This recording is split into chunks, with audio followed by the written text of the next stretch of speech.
नमस्कार, आम्ही आदर्श गुरुकुल विद्यालय व ज्युनियर कॉलेज पेठ बेळगावचे विद्यार्थी 8वी अ मधील आम्ही आपल्यासमोर एक नाटक सादर करत आहे। त्या नाटकाचा विषय आहे क्रांती सप्ताहामधील क्रांतीवीर मंगल पांडे। सन 1857 भारतावर इंग्रजांचे राज्य होते।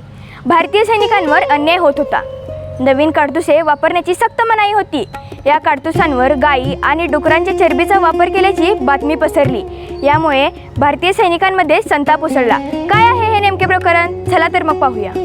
मंगल पांडे, आपण हा अपमान किती दिवस सहन करायचा? इंग्रजांची ताकद खूप मोठी आहे। देशप्रेमापेक्षा मोठी ताकद या जगातच नाही। सर्व सैनिकांनी नवीन काडतुसे वापरा, हा माझा आदेश आहे। अरे मंगल पांडे, हे काय? हे जो डुकराची आणि गायीची चरबी लावलेले हे तर हो बघितलं। आपण इंग्रजांच्याकडे आत्ताच्या आत्ता जाऊ व त्यांची दडपशाही मोडून काढू। ह्याच्या विरुद्ध आपण आवाज उठवलाच पाहिजे। हिंदूंना गाय पवित्र आहे आणि मुस्लिम लोकांना डुक्कर पवित्र आहे।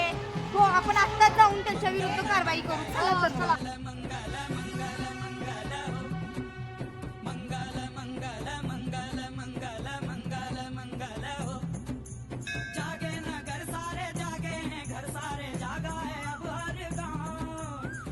अरे ऐकलंस का काय? इंग्रजांनी नवीन काडतुसे बनवलेले आहेत। त्याच्या गायीची आणि डुकराची चरबी लावलेली आहे।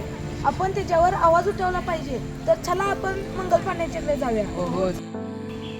अहो मंगल पांडे, आम्ही जे ऐकतोय ते खरं आहे का? काय ऐकलं तुम्ही? इंग्रजांनी नवीन काडतुसे बनवले आले। त्याच्यावर गायीच्या आणि डुकराच्या चरबीचा वापर केलेला आहे। हो, आम्ही ऐकलं। तोच विषय चालू होता। बरं झालं तुम्ही आलात। आता आपण सर्वजण मिळून याच्यावरती आवाज उठवू। कारण हिंदूंना गाय पवित्र आहे आणि मुसलमानांना डुक्कर पवित्र आहे। हो, तुम्ही आलात हे बरं झालं। आपण सर्वजण जाऊन इंग्रजांची दडपशाही मोडून काढू। चला तर मग।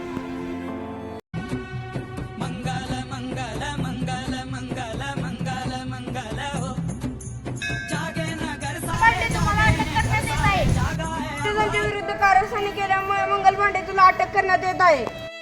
मला अटक करता येईल, पण भारत मातेच्या स्वातंत्र्याची इच्छा कधीच कैद होणार नाही। आम्ही तुमचा आदर्श कायम लक्षात ठेवू। भारत माता की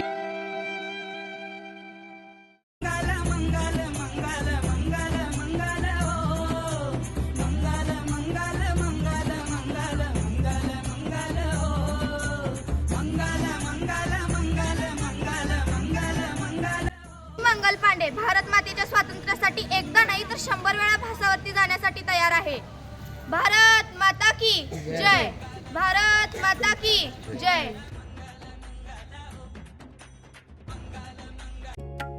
आजच्या या नाटकात संस्थेचे संस्थापक अध्यक्ष माननीय डॉक्टर DS घुगरे सर व संस्थेचे सचिव तथा विद्यालयाच्या मुख्याध्यापिका माननीय सौ घुगरे मॅडम यांची प्रेरणा मिळाली। तसेच अनिवासी विभागाचे प्रशासक SA पाटील सर आणि आमच्या वर्गाचे वर्ग शिक्षक VM केंद्रेकर सर यांचे मार्गदर्शन मिळाले। धन्यवाद।